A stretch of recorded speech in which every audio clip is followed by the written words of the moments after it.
Meu nome é Luís Pedro Martins, sou o presidente da Entidade Regional de Turismo do Porto e Norte e também presidente da Agência de Promoção Externa do Porto e Norte de Portugal.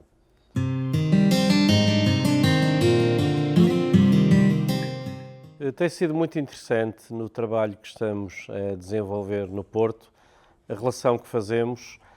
entre o setor privado e o setor público. Conseguir pôr os municípios, a entidade regional, mas também as empresas a trabalhar em conjunto, na promoção daquele que é um ativo turístico cada vez mais importante, como são os caminhos de Santiago, que neste ano 2024 já vão em cerca de 150 mil peregrinos que chegaram a Santiago a partir dos caminhos portugueses. Tudo que seja esta relação transfronteiriça entre as duas regiões, eu vejo de forma muito interessante.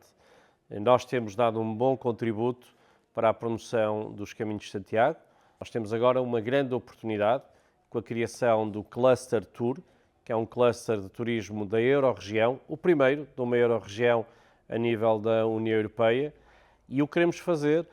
é com as instituições dos dois lados do Rio Minho, o lado da Galiza e o lado do Norte de Portugal, poder pegar nestes produtos, como os Caminhos de Santiago, e promovê-los em mercados tão importantes como o mercado dos Estados Unidos ou o mercado do Canadá. Este caminho em particular, que é o caminho que, quando os portugueses fazem, consideram ser mais bonito do que qualquer outro caminho, o facto de ser o único caminho que termina no oceano, ou que inicia no oceano, como quisermos, é algo de singular, e ele pode fazer parte destas ações de promoção externa que vamos fazer também através do Cluster Tour. Quanto mais unidos trabalharmos, quanto mais juntos estivermos, mais fortes somos.